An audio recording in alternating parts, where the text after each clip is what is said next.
Глубоко в лесу семья путешественников случайно наткнулась на заброшенный автобус. Было видно, что транспорт здесь уже стоит многие годы, колеса и слели, а корпус уже покрывается растительностью. С интересом они начали обходить старую машину и обратили внимание, что дверь использовалась.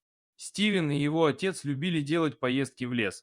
Вокруг их небольшого городка было мало людей, поэтому район не очень интересен для жизни. Однако для любителей природы и свободного образа жизни здесь было отлично, можно было путешествовать по округе, мест для походов и прогулок хватало. Обычно они ездили на выходные с ночевкой, останавливались в небольших семейных гостиницах и приютах. В этот раз они зашли в приют, но там не оказалось свободных мест. Отец и сын решили прогуляться по окрестной лесной местности. Места были красивые, и времени было еще достаточно. По мере того, как они шли, лес становился все гуще, а приют исчезал из виду. Когда они решили вернуться, сын увидел металлическую крышу, которая выделялась за пригорком. Она была покрыта листьями, но было видно, что это старый автобус.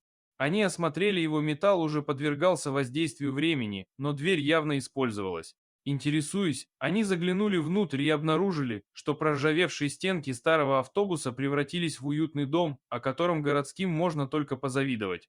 Они вошли внутрь, все пространство было переделано в маленькую уютную хижину. Видимо, какой-то отшельник настолько устал от городской суеты, что решил обосноваться в лесу и использовать старый автобус.